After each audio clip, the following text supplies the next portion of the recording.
So hello students, आप सभी का स्वागत है हमारे इस खूबसूरत सीरीज पे जिसका नाम है फिजिकल ज्योग्राफी सीरीज। जैसा कि स्टूडेंट्स मैं यहाँ पे वीडियोस डाल रहा हूँ और मैंने यहाँ पे पिछला वीडियो आपको बताया था कि यहाँ पे आपकी सेस्मिक वेव क्या होती है। आज हम लोग स्टूडेंट्स जानेंगे कि यहाँ पे सेस्मिक डिसकंटिन्यूटीज क्या होती हैं, जिसके कारण हमें यह पता चल पाया कि हमारे धरती के नीचे क्या क्या चीजें हैं। Crust, lower crust, asthenosphere, lower mantle, upper mantle, ठीक है, okay, outer core, inner core, ये सारी बातें हम सभी अब समझेंगे आज के इस वीडियो में। और स्टूडेंट्स, जैसे आपके मन में भी सारे क्वेश्चंस आते होंगे, सर ये डिसकंटिन्यूटीज कैसे आई, ये कोरनॉट डिसकंटिन्यूटी क्या होती है, मोहर वीक क्या होती है, रेप्टाइड, गुटनबर्ग, ये सब हम लोग आज पढ़ते हैं। और स्टूडेंट्स, आप प्लीज इसको लाइक, शेयर, सब्सक्राइब जरूर करिएगा सपोर्ट के लिए। चलिए शुरू करते हैं। तो स्टूडेंट देखिए, जैसा कि यहाँ पे आप देख रहे हैं कि जितनी भी डिसकंटिन्यूटीज है ये सारे की सारी, मैं आपको बताना चाहता हूँ, ये सारी की सारी सब साइंटिस्ट के लिए है। क्या है ये साइंटिस्ट के लिए है, पहले ये जाना। यानी कि जो साइंटिस्ट थे ये सब के सब ज्यादातर सिस्मोलॉजिस्ट थे। सिस्मोलॉजिस्ट का मतलब जो ऐसे साइंटिस्ट जो सिस्मिक वेव को बहुत ही अच्छे से पढ़ते हैं। क्योंकि देखिए, इंसान तो जा नहीं सकता ना, लेकिन वेव जा सकती है। और मैंने आपको बहुत ही अच्छे से उस वीडियो में बताया है कि सिस्मिक वेव क्या होती है, खासकर प्राइमरी वेव और सेकेंडरी वेव मैंने बहुत ही अच्छे से बताया। प्लीज आप उसको जरूर देखिएगा।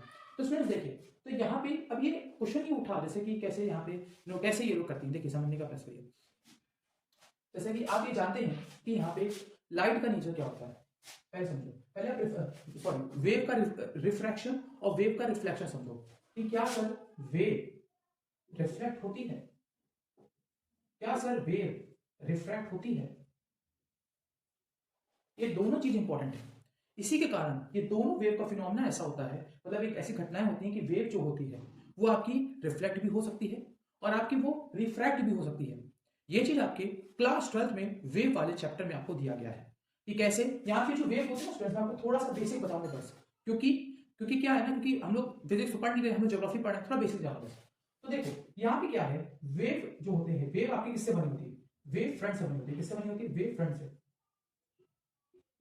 अभी वेव फ्रंट्स क्या होते हैं, देखिए ये क्या, जैसे मान लीजिए आप यहाँ पे फॉर एग्जांपल, आप यहाँ पे कोई आप पानी में आप डाले, पत्थर डाले, और वो पत्थर से क्या होता है, ये कॉन्सेप्ट प्लीज समझना बहुत जरूरी, तभी आप ये समझ पाएंगे।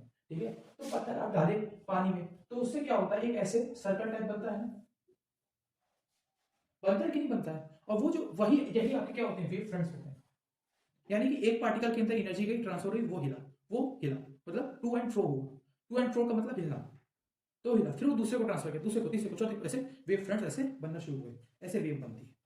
तो जब ये वेव फ्रंट्स आपके किसी ऑब्जेक्ट से मान लीजिए टकराते हैं, फॉर एग्जांपल ये ऐसे वेव फ्रंट्स हैं, फॉर एग्जांपल जैसे मान लो अगर कोई हार्ड सरफेस है उस पर टकराएंगे तो ये वेव फ्रंट्स भी रिफ्लेक्ट होंगे, ये वेव फ्रंट भी रिफ्लेक्ट होंगे। क्लास 12 में बहुत ही अच्छे से आपको समझाया गया है। ठीक है, ये तो मेरे मेरे बोर्ड का जो पेपर था क्लास 12 का, वेव का रिफ्लेक्शन मेरे क्वेश्चन में आया था कि वेव का रिफ्लेक्शन आप प्रूव करके दिखाइए। और रिफ्रैक्शन भी उसमें बहुत अच्छे से आपको समझाया। रिफ्रैक्शन बट नहीं आया था मेरे में आया था, रिफ्लेक्शन आया था। ठीक है, तो समझने का प्रयास करिए। तो ऐसे रिफ्लेक्ट होती है, ऐसे आया कोई गुच्छा वेव का, वो ऐसे फॉर्म में आप, ये तो मैं आपको माइक्रो व्यू में दिखा रहा हूँ कि हाँ जब आप वेव को देखोगे ना माइक्रोस्कोप में ऐसे होता है, एक फिनोमिना है, समझो। ऐसे टकराएगा, ऐसे, फिर ऐसे गुच्छा ऐसे जाएगा ऊपर। समझ में आ रहा है, कुछ चीज थोड़ा सा रिलेट करो। ऐसे ही वेव आएगी, ऐसे आई, एक गुच्छा आया, टकराया, ऊपर गया, ऐसे ही होता है। और रिफ्रैक्ट भी ऐसे होगा। मान लो अगर फॉर एग्जाम्पल ऐसे वेव है, ऐसे आ रही है, तो इसको जाना था किधर, इधर जाना था, इसको जाना था किधर, इसको जाना था इधर, लेकिन ये ऐसे हो जाएगी, मतलब मुड़ जाएगी, मतलब ऐसे आना था, जाना ऐसे था, ऐसे हो गई, यानी कि बेंड हो गई। वेव का बेंड होना, वेव का, फिर मैं कह रहा हूं बेंड होना, जाना था ऐसे सीधा पर थोड़ा सा बेंड हो जाना, उसको हम लोग कहते हैं वेव का रिफ्रैक्शन।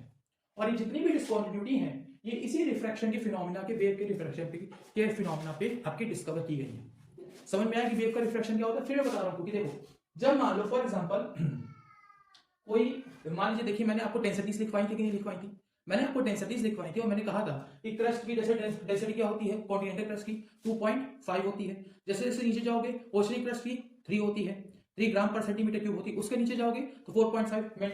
मेंटल में लोअर मेंटल की क्या होती है, 5.5। कोर की क्या होती है, आउटर कोर की क्या होती है, 9 होती है, और इनर कोर की क्या होती है, 13। तो जैसे जैसे आप डेंसर मीडियम में आप जाते जाओगे, लोअर से डेंसर, ठीक है। जब देखिए आपने ये रिफ्रैक्शन ऑफ लाइट में भी पढ़ा होगा, जब आपको कोई मान लो फॉर एग्जांपल मीडियम है, मीडियम में आपने पढ़ा होगा कि भाई मीडियम आपके आपके डेंसर मीडियम से, फॉर एग्जांपल एक हल्की मीडियम होता है एयर, फिर उसका उससे ज्यादा डेंसर होता है लिक्विड, और फिर उससे ज्यादा डेंसर क्या होता है, gas, sorry, I am so sorry, sorry, क्या होता है, सॉलिड, उससे ज्यादा। तो ऐसे ही, तो जैसे मान लो फॉर एग्जांपल एक ये मीडियम है, मान लो यहाँ से एयर से सॉलिड में आना है, लाइट ऐसे आना था, जाना इसको ऐसे था, ऐसे मुड़ गई। तो ये जब ये फिनोमिना है, ये होता है नेचर में बेंडिंग। ऐसे क्या हुआ स्टूडेंट्स, क्या होता है, ये जो साइंटिस्ट होते हैं ये सेस्मिक वेव को भेजते हैं आर्टिफिशियल जमीन के नीचे, और वो स्टडी करते हैं कि कहां कहां वेव बेंड हुई है, कितने जैसे मैंने आपको लिखवाया था कि भाई ये जो आपका सबके मैंने लिखवाया था कि भाई जो ये आपका एस्ट्रोनॉस्फेयर है ये स्टार्ट होता है आपके 100 किलोमीटर के बाद, ये 0 किलोमीटर 100 किलोमीटर डेप्थ के बाद आपका स्टार्ट होता है। फिर ये आपका लोअर मेंटल आपका 700 किलोमीटर में होता है, ठीक है, ये मेंटल मेंटल। तो ये जो आप किलोमीटर आप देखते हो कि कितना गहरे पे, ये हमें ऐसी ऐसी चीजें मिली कि भाई ये क्रस्ट है, लोअर क्रस्ट है, ये सब चीजें कैसे पता चली, इसी वेव के रिफ्रैक्शन में। क्योंकि देखो ऊपर वाला जो ये चीज है, ये कहां से कहां तक, 0 किलोमीटर से 100 किलोमीटर तक का, ये पूरा का पूरा क्या है पता है आपका, ये आपका पूरा सॉलिड है। अब ये सॉलिड से जब लिक्विड में जाएगा तो वेव अपना रिफ्रैक्शन चेंज करेगी, डायरेक्शन चेंज करेगी, तो उसी किलोमीटर में जाकर के साइंटिस्ट ये देखेंगे कि वहां पे क्या है, लिक्विड है। फिर ऐसे जाती रहेगी, फिर देखेगी कि वहां पे क्या है, सॉलिड है। तो ऐसे ही यहाँ पे ये जो आपके साइंटिस्ट थे इन्होंने यहाँ पे देखा। तो कोनोड पहले आए, कोनोड ने क्या किया, डिसकंटिन्यूटी का मतलब होता है, जैसे मान लो मैं कॉन्टिन्यूस हूं, मतलब मैं जा रहा हूं सीधे, ठीक है, मुझे जाना है सीधे। अब मैं क्या कर लूं, डिसकंटिन्यू मतलब का मैं ब्रेक हो जाए, कोई ब्रेक हो जाए, तो उसको डिसकंटिन्यूटी कहते हैं। तो वही चीज है। अब ये कोनोड डिसकंटिन्यूटी क्या थी, जब ये यहाँ पे सेस्मिक यहाँ पे वेव भेजी गई, कोनोड साइंटिस्ट थे, इन्होंने यहाँ पे भेजी, उन्होंने देखा कि यहाँ पे किसके पीछे भेजी, अपर क्रस्ट और लोअर क्रस्ट में।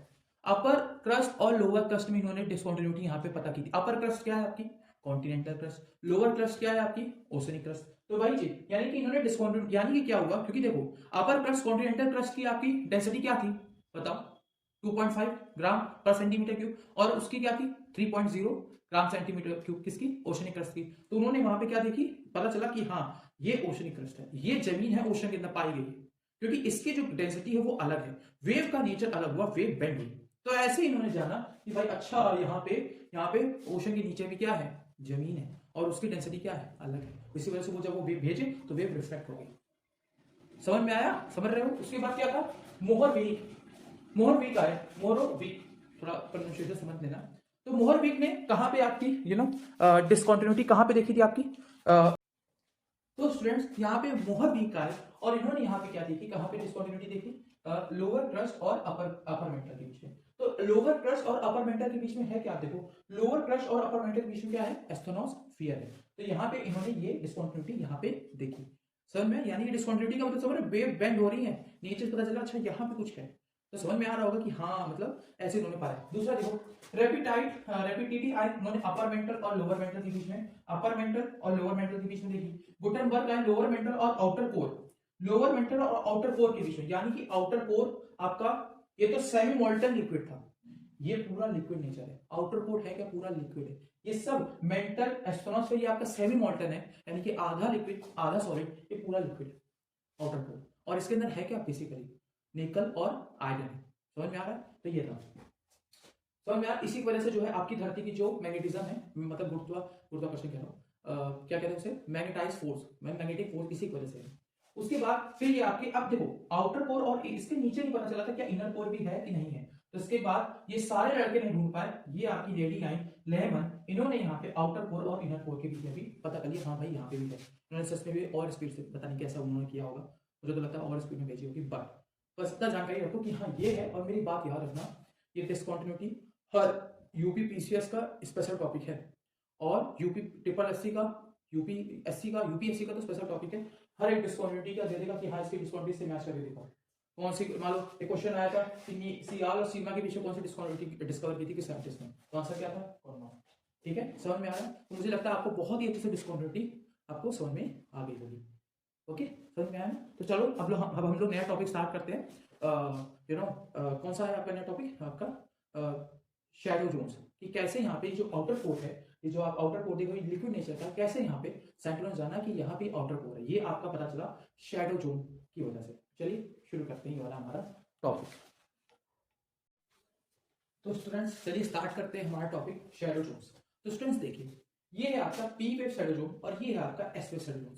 ये पी वेव और एस वेव क्या है मैंने आपको बता रखा है, ये आपकी सेस्मिक वेव्स है। तो कैसे पता चला कि ये जो आपका कोर है आउटर कोर वो आपका लिक्विड है, ये इन्हीं शैडो जोन्स की वजह से पता चला। क्या होता है स्टूडेंट, देखिए मैंने आपको जैसे बता रखा है, जो आपका पी वेव्स होती हैं वो सॉलिड, लिक्विड, गैस तीनों में मूव कर सकती है, और एस वेव केवल केवल सॉलिड में मूव करती है। तो क्या होता है स्टूडेंट्स कि यहाँ पे जो आपकी पी वेव्स है, ये पी वेव शैडो जोन है, ये पी वेव जो है यहाँ पे मैंने देखिए साइंटिस्टों ने भेजी, ठीक है, क्योंकि धरती तो पूरा 360 डिग्री है, तो पी वेव शैडो जोन यहाँ से भेजी गई, तो देखा गया 105 डिग्री के बाद सीधे 145 डिग्री पे जो है ये यहाँ पे पी वेव जो है निकली। 105 और 145 के बीच में एनसीईआरटी में 103 और यहाँ और 142 दे रखा है। ये जो अपडेटेड लेटेस्ट डिग्री है, इसको आप प्लीज इसको अपडेट कर लीजिएगा, वो ओल्ड एनसीईआरटी में दिया होगा, अभी अपडेटेड है, ठीक है। तो 145 डिग्री में पी वेव फिर से नोटिस की गई और बीच में आपका शैडो जोन आ गया, कोई वेव नहीं थी। इससे पता चला कि 145 डिग्री में आपका क्या है, आउटर कोर पता चला, वहां पे क्या है, लिक्विड होगा, इसी वजह से वेव यहां से मूव की, क्योंकि पी वेव होती क्या है, तीनों में जो आपकी मूव करती है। 145 के बाद सीधे 105 डिग्री के बाद 145 में आपकी मूव हुई, यानी 145 डिग्री में पता क्या चला, यहाँ पे क्या है, लिक्विड है। एस वेव देखिए आपकी सॉलिड 105 डिग्री तक ही गई है, यहां से एक को समझ लो, एक को यहाँ पे कोई भी वेव यहाँ पे नहीं गई है। एस वेव 145 डिग्री तक ही का इसका शैडो जोन है, उसके बाद खाली है, कोई भी वेव इसमें मूव नहीं हुई, यानी कि एस वेव इससे पता चला सिर्फ और सिर्फ ये कहां तक मूव करती है, सॉलिड में ही मूव करती है, यानी 105 डिग्री क्या था, यानी कि यहाँ पे क्या था, सॉलिड था, लिक्विड, मतलब यहाँ पे पता चला कि जो एस वेव है सेकेंडरी वेव वो आपकी क्या है, सेकेंडरी वेव है, और वो किस में मूव करेगी, सिर्फ और सिर्फ सॉलिड में, लिक्विड में नहीं जाएगी। वेयर एस पी वेव आपकी कहां जा रही है, लिक्विड से जा रही है। इससे पता चला कि आउटर कोर है क्या, आपका लिक्विड है। आशा करता हूं स्टूडेंट्स आपको बहुत ही अच्छा लगा होगा वीडियो। अगर कोई डाउट रह गया प्लीज आप कमेंट सेक्शन जरूर बताएं। तब तक के लिए स्टे ट्यून, नेक्स्ट वीडियो आपकी अब आ रही है वॉल्केनिक, और उसके लिए भी आप तैयार रहिएगा, वीडियोस डेली आएंगे स्टूडेंट्स। चलिए खत्म करता हूं इस लेक्चर को। जय हिंद, जय श्री राम।